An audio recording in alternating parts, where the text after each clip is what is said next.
Bonjour, c'est moi votre conseillère, Mme Michel Kibaki.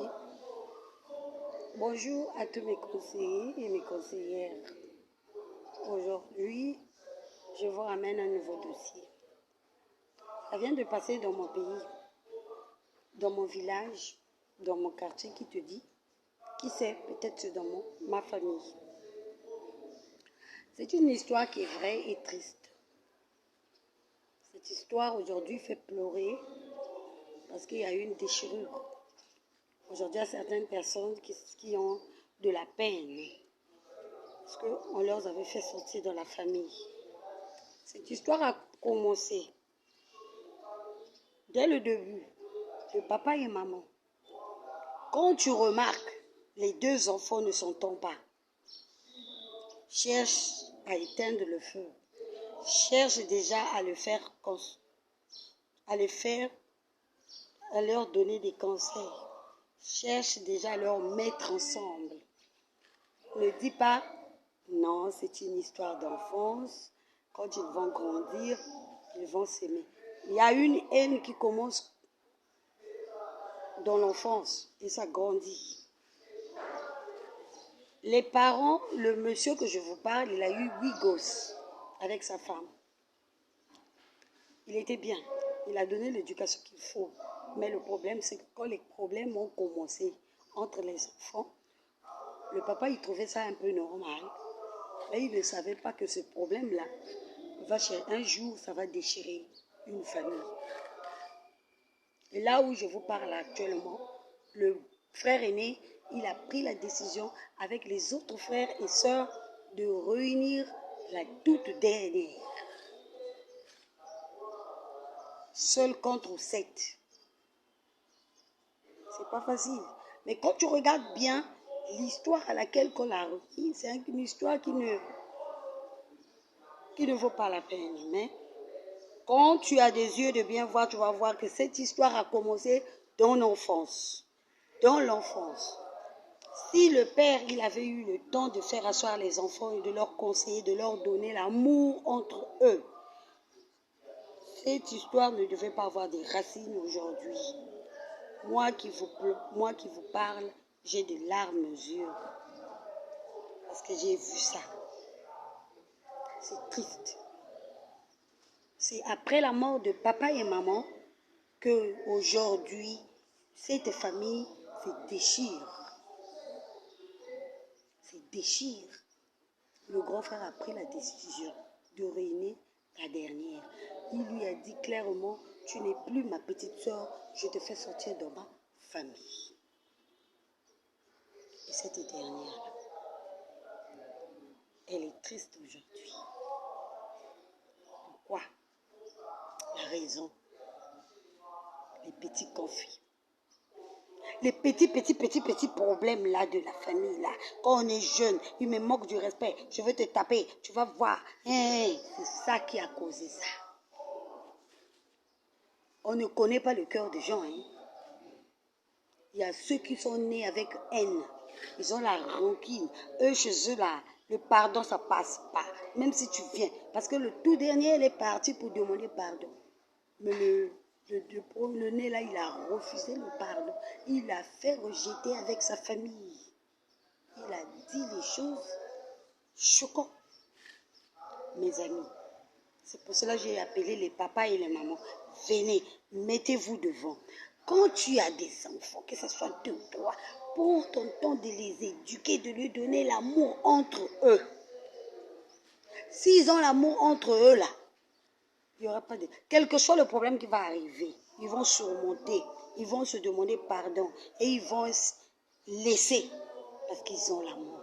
Mais s'il n'y a pas l'amour, même une mouche, quand ça va passer, ça sera grave. Très grave. Aujourd'hui, là, une seule fille dernière, déjà, dans sa jeunesse, elle n'était pas aimée par ses frères, par ses soeurs. Pour quel problème? Je ne sais pas. Et là, eux, ils ont révolté. Parce que quand on regarde bien l'histoire, on se dit, même s'il a fait les erreurs, mais quand même, le pardon. Tu ne peux pas refuser un pardon. Quelqu'un qui vient chez toi, tu ne sais pas pourquoi il est venu. Et tu commences à dire, parce que toi, tu ne fais plus partie de ma famille. Tu n'es plus ma famille. Tu n'es plus ma soeur. Et tu le dis devant son mari et devant son enfant.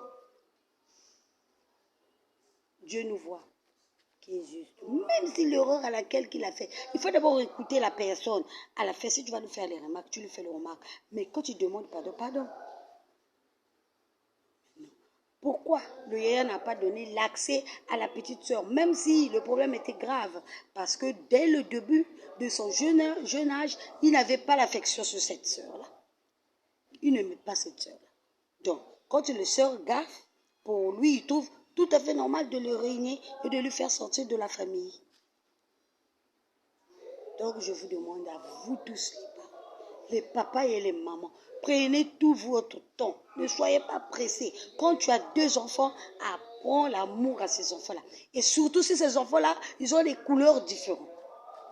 Ce que je remarque, ce n'est pas de la faute de la femme. Ça n'a pas arrivé. Tu as fait des enfants avec le noir. Et Dieu te donne une autre grâce. Tu les fais avec les blancs. Ça devient métis. Alors les deux là, si tu ne les mélanges pas, c'est là qu'il y aura vraiment des problèmes. Combien de fois les noirs se séparent?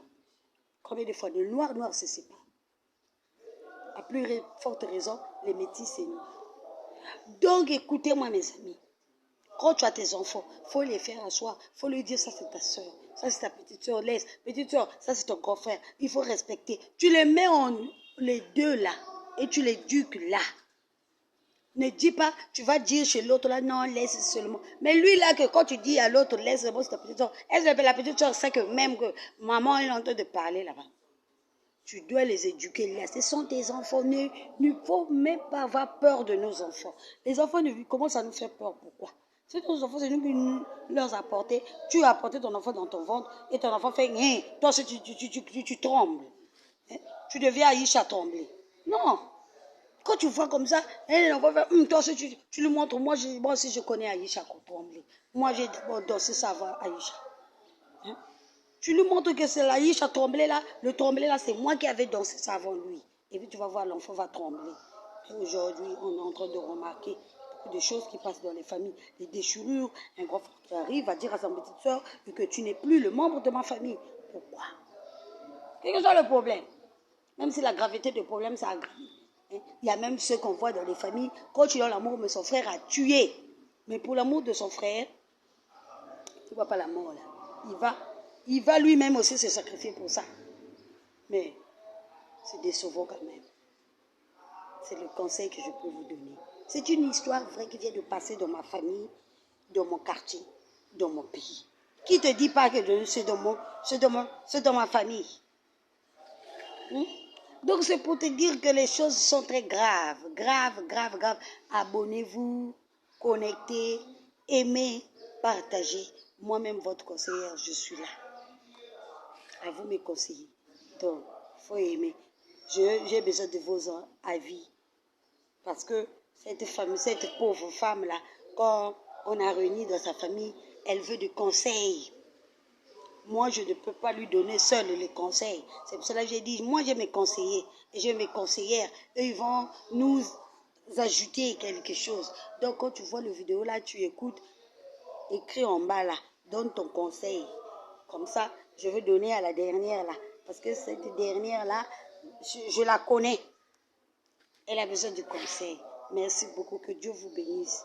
Que l'Éternel Dieu nous garde et notre chaîne puisse aller en avance. Amen.